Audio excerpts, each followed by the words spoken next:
Emptiness, lust, anger, intoxication, and darkness appear and disappear. They do not allow to stop or meditate.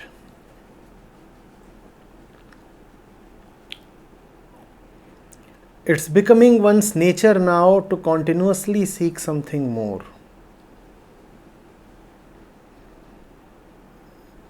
It appears like an explosion of silence. Is there any existing way to touch upon real understanding? What is he asking? He is asking, is understanding personal or universal? Is understanding personal or universal?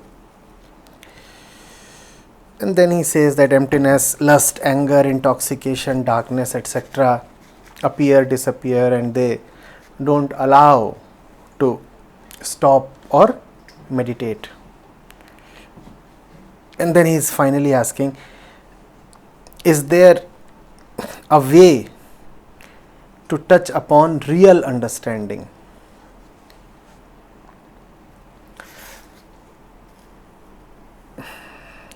Rohintan, I will have to disappoint you.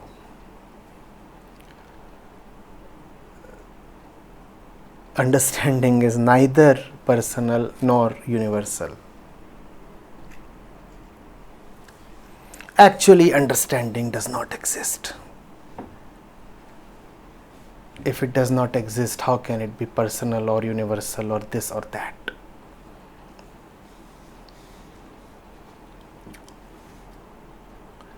An issue is understood when the issue becomes meaningless for you and disappears. On the contrary, you commonly find that when people claim understanding of something, that something becomes even more meaningful and important to them. That's the hallmark of understanding.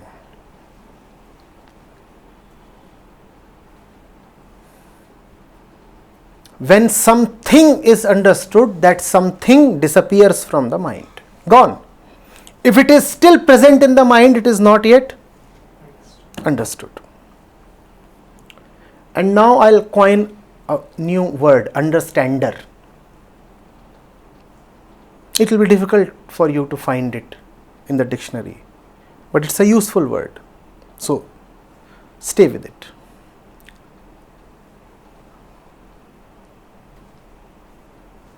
A thing is understood when the thing disappears. And you become capable of understanding when you disappear. The fact is that it is very improbable that one thing will disappear for you and the other thing will remain, because things are things. It is not likely that red will disappear for you and green will remain. It is not likely that squares will disappear for you and triangles will remain. When disappearance comes upon you, all geometry disappears. Hexagons, straight lines, circles, all disappear together, even spheres.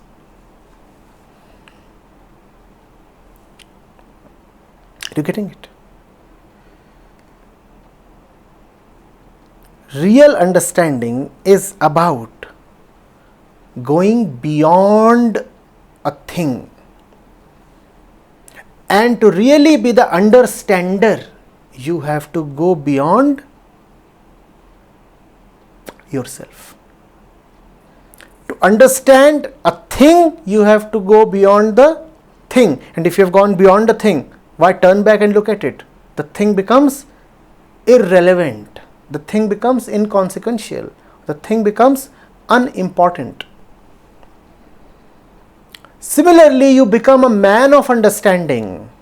You become the understander when you have gone beyond yourself. All things exist in you. So to go beyond yourself is to go beyond all things. Are you getting it? Usually what you call as understanding is merely intellectual comprehension, which is only translation, which is only renaming, which only means putting this glass on this table from here to there. The glass has moved, the surface has not. The glass has moved, the dimension has not. From beyond the glass, when I look at the glass, I will say the glass is still on the table, so nothing has moved. But if you are somebody on the glass table, then you will say the glass has moved. And that is the reason why we get fooled. And why the knower, the jnani, does not get fooled. You are this one. This was a concept complex to you, alien to you, difficult for you to analyze. It stood here with respect to you. With respect to you, it stood here. And then you say you have understood it, which is nothing but the movement of this concept from here to here. But if you are the one standing here stubbornly, not changing your position, not changing your dimension, then you will say this thing has moved or changed. And with respect to you, actually it has moved and changed. But if you are there, beyond, and this thing keeps moving from here till there and then there, then there, then there, you will say nothing is changing. It's all happening on the same dimension, on the same screen, on the same surface. Nothing is changing. And that's why now you know, the knowers look at the world and say, nothing really happens here. But to the one who is in the world, a lot of things keep happening. It's a continuous movement of a million things. Stars buzzing past your ears. Everything is in rapid and terrifying movement. Terrifying and tempting. You look at this thing and then something happens there, and look at that thing. And you never find enough time to look at anything fully. Before one thing ends, the other thing starts. So you can never really get into the depth of one thing. Before you can get into the depth of one thing, it is already gone and finished. Even if you intend to know it fully, you can't. The thing itself does not give you the occasion, the allowance to go to its depths. Are you getting it? This is not understanding, Rohinton. There are so many, just so many,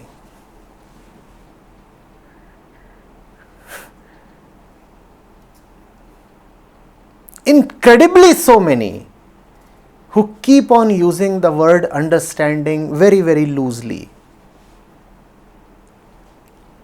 Before, you used to talk of it in one way. After, you talk of it in another way. That is not understanding.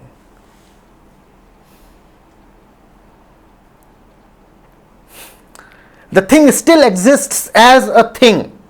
And as long as a thing exists as a thing, it is not yet solved. A thing is solved only when it stops existing as the thing itself. In that word, in that sense, the word solvent is so beautiful and so revealing. And related to solving and solvent is the word dissolution. What is dissolution? Does dissolution mean a change of form? What does dissolution mean?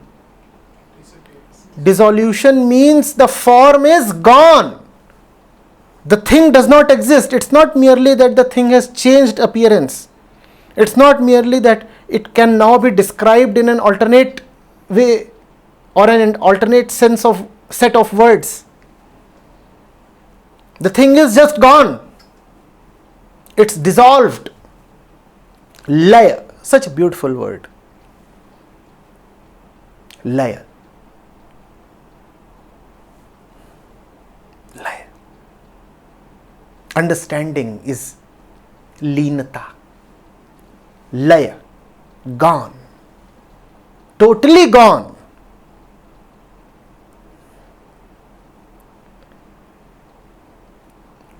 Look at your life, Rohintan, and see what all is important and meaningful to you. If something is important to you, you haven't understood it. If something is meaningful to you, you haven't understood it. If something keeps circulating in your mind, you haven't understood it.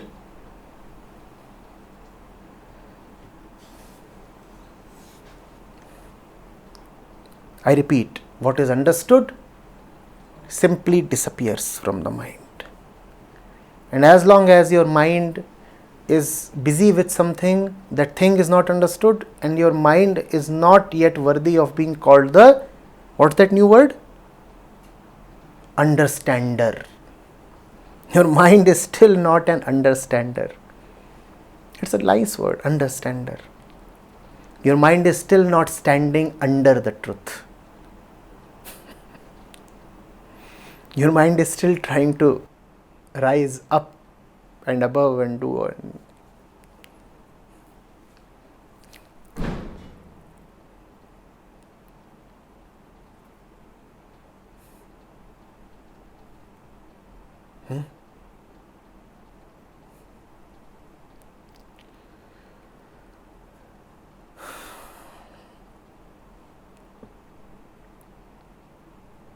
When you say personal understanding, you mean your personal conclusion about something. When you say universal understanding, you mean to say that your personal conclusion tallies with the conclusion of the society. For example, that wall is yellow, is your personal, is the universal understanding according to Rohintan. Because if I say that is yellow, he too says it is yellow, he too says it is yellow, he too says it is yellow, he too says it is yellow. Because all our opinions converge, so you start calling it as universal understanding. It is not universal understanding. It is just a universal confluence of opinions. And why are all the opinions converging? Because we all are biologically conditioned in the same sense. My biology is the same as his biology, is the same as his biology. Therefore, all of us look at this as a cylinder. What kind of object is this? Cylindrical.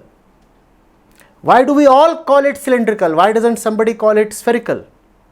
Because we all are biologically conditioned to look at the world, the universe, the objects in a three-dimensional sense. So we all call it.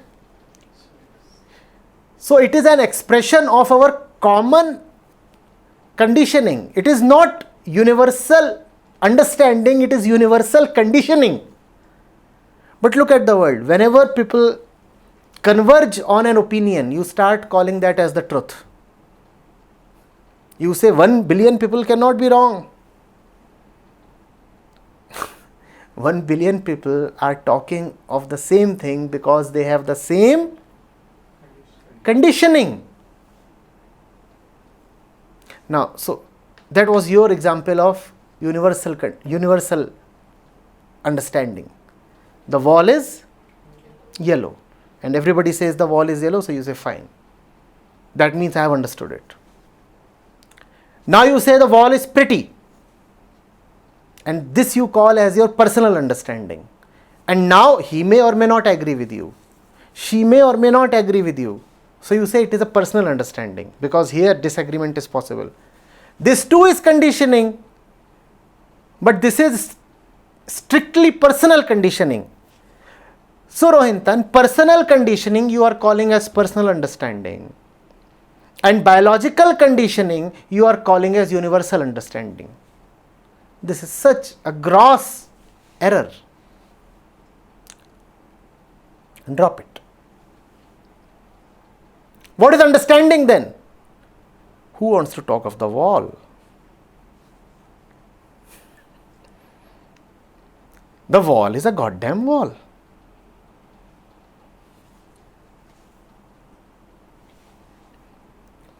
Why does its yellowness or prettiness bother you so much? Yes, the eyes are saying it's a wall, and the mind is saying it's pretty. That's the function of the eyes, to tell you that a wall lies ahead. And that's the function of the opinionated mind, to tell you that the wall is pretty. The eyes are doing what they would. The mind is doing what it would. Why are you so occupied with the wall? Let the eyes and the mind do their own thing. You carry on. That's understanding.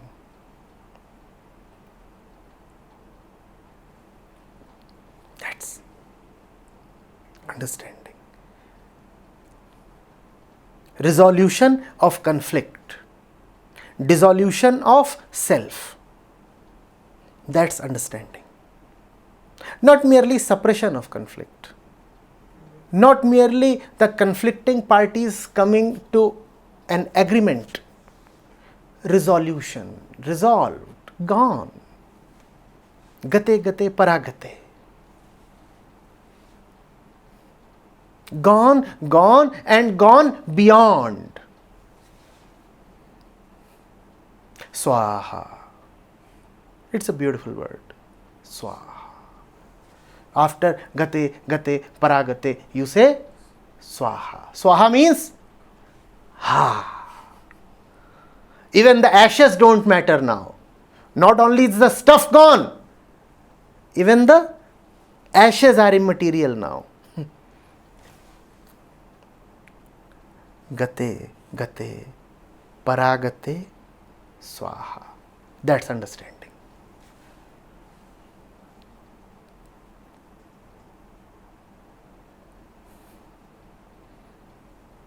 Have you ever witnessed a yajna?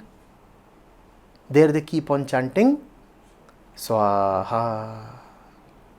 Gone.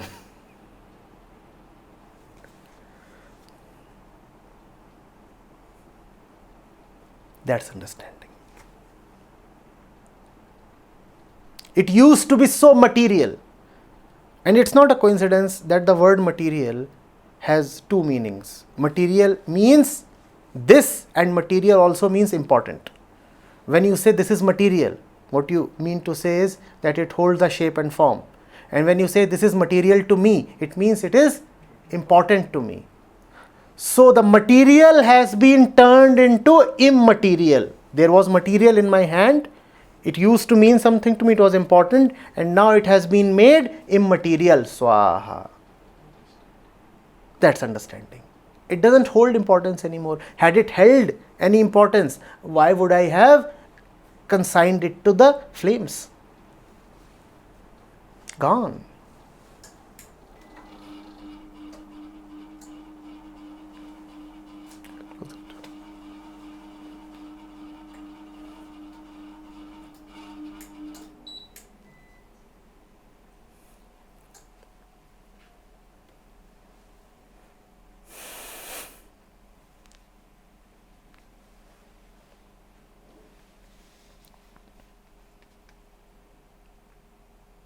Remember this, if too many people seem to converge on something, chances are that thing is arising from the common biological conditioning, the common biological fundamental. So that kind of convergence is more dangerous than divergence. Usually people diverge, don't they? One says something, the other says something else, and the third one says no, no, no, neither this nor that. Usually people diverge. That divergence is an expression of social conditioning. But if you find that there is some matter on which just too many people, probably the entire mankind, seems to agree, then you should become doubly, triply alert. If everybody is agreeing on something, that itself is a sure shot proof that everybody is mistaken. It's arising from the biological roots. It's arising from Prakriti. It's arising from the fundamental Aham Vritti, and that's why people are all agreeing. Otherwise, it is very difficult for people to converge on something.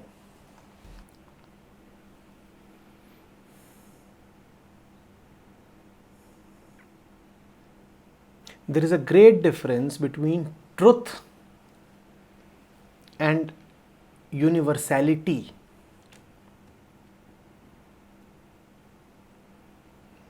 Universality means you agree with him and he agrees with him, and it's universally seen without exception.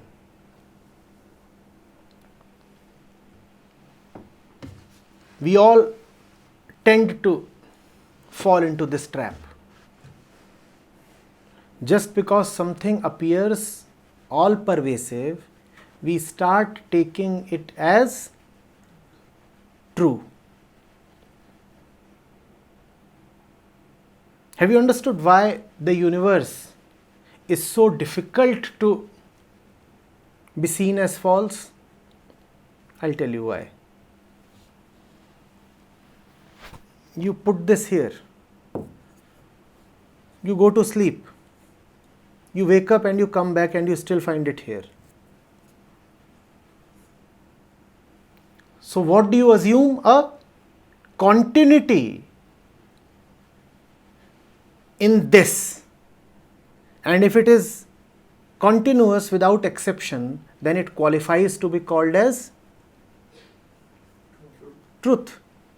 Doesn't that happen?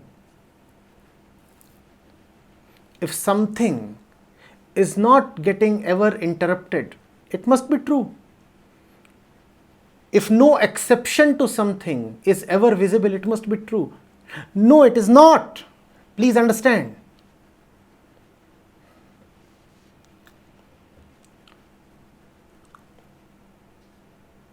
Appearances are universal, but not fundamental. They are universal because our universe consists only of people like us.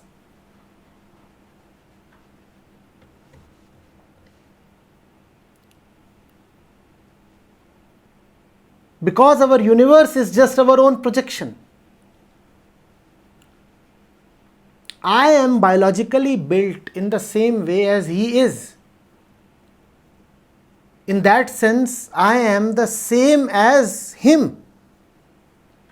So if I ask him, do you see the sun? It's a foolish question. That's like seeing the sun and then asking yourself, do you see the sun? My eyes are the same as his eyes because at the fundamental level of biology, he is the same as me. So if I use his evidence,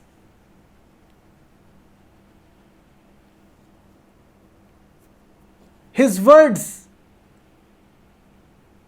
as testimony, then I am fooling myself. Because he will always see what I am seeing. So his words or opinions are inadmissible as testimony.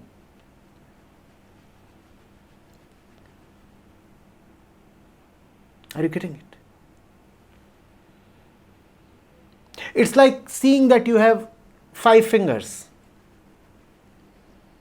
and then going to the mirror to verify whether you have 5 fingers. Using these eyes, if you see that you have 5 fingers, how many fingers will you see in the mirror? 5. Because what is coming from the mirror is again being verified only by your own eyes, and it's your own hand. So there would be an absolute convergence. Nobody would ever say that I have a doubt. I want to dissent. There would be no dissent at all. Mankind is therefore converging on the most obnoxious things, because the most obnoxious things come from our biological conditioning. It is such a scary thing to see. That which is the most dangerous will be the most commonly accepted. Are you getting it? What is your deepest bondage? Your deepest bondage is that which is so deep in you that you cannot even reach it. Your deepest bondage is that which is not on your hands but is the basis of the hand itself. If it is on your hand, you can throw it away. You can just pluck it, throw it away. But if it is the very basis of the hand, then how will you throw it away? Your biological conditioning is your fundamental bondage. Do you see that? You have control over your thoughts to an extent, but do you have control over your instincts and emotions? What are more difficult to control? Thoughts or emotions? No, thoughts are at the surface level, so you can somehow take care of them or control them or pluck them and keep them aside. But emotions are arising from deep, deep biology. That is the reason why thoughts differ, emotions don't.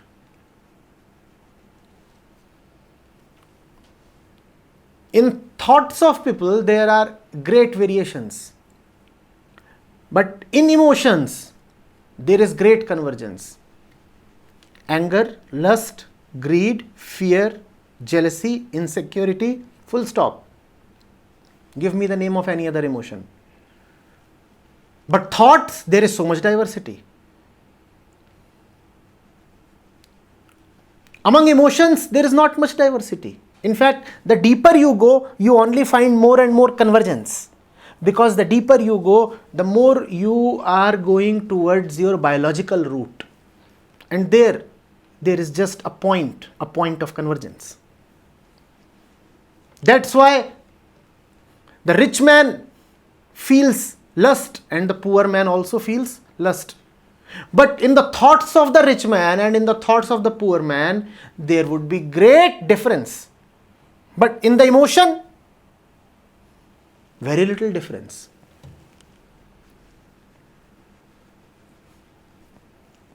The woman of India feels an attachment. The woman of Africa or the woman of Russia too feels attachment. But thoughts-wise, they would be greatly different. Their beliefs would be greatly different. But look at their relationship with their babies, newborn babies.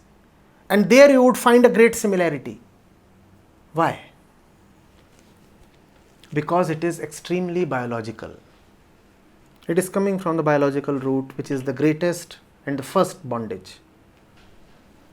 So mankind would converge on that. Mankind would say, well, because we see it universally, so it must be true. And if it is true, then it needs to be respected and honored like the truth.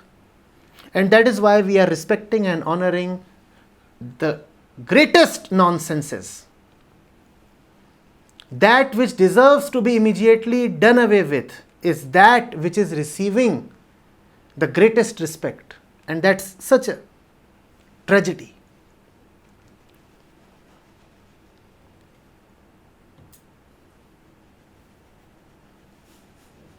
Are you getting it? Truth is not universal. Just because everybody seems to be saying the same thing or doing the same thing or experiencing the same thing, it does not qualify to be the truth. Truth is neither personal nor universal. Truth is neither social nor biological.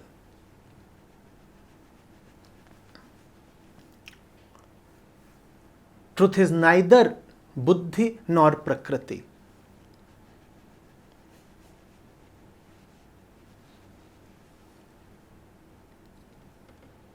What is the truth? Why bother about that? Aren't you tired of just seeing what the truth is not. That's enough to know, is it not? It's enough to see how deeply one is stuck in nonsense and falseness.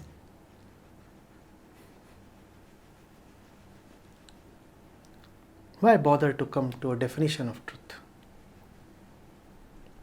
And how will you know whether your definition is right? You will again go to get it verified, ratified.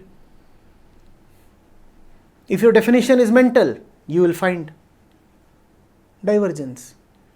If your definition is instinctive, hormonal, biological, you will find some kind of convergence. Both are equally bad. So just avoid defining the truth. The Upanishads put it beautifully. The mind cannot reach there. The voice cannot reach there. The eyes cannot reach there. The eyes try to reach there but come back, frustrated in their attempt. The ears try to reach there but come back. The intellect tries to reach there but fails. Why try at all? Why bother?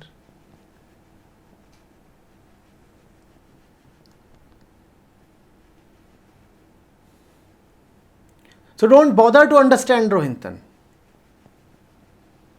Just listen. Just listen. There is no need to understand. Understanding is not a need.